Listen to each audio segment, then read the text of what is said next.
Today I'm at Lighthouse Financial with Wendy Wallace. Wendy, some people say we're not in a recession, but what do you say?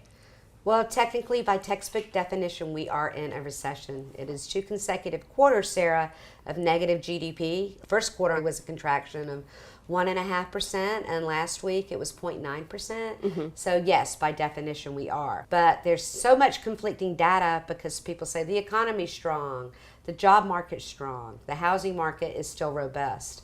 But then we have high inflation, the rising cost of goods, services, the high cost of gas. So it's a really mixed bag. So what's your outlook? Is this recession going to last? Could it last?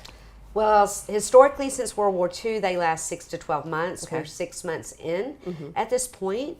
The Great Recession, which started in December of '07, lasted 18 months. We're more in alignment with the 80s, with the high inflation and those types of things. But there are some things coming up. There's a bill on the table for $500 billion more of spending, which set us into high inflation.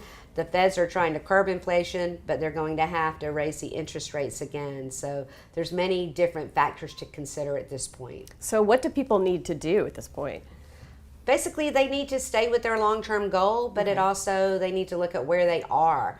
If they're young, that's fine. But if they're closer to retirement, they really want to have a portfolio review and make sure that they are in the right investments in a safer alternative.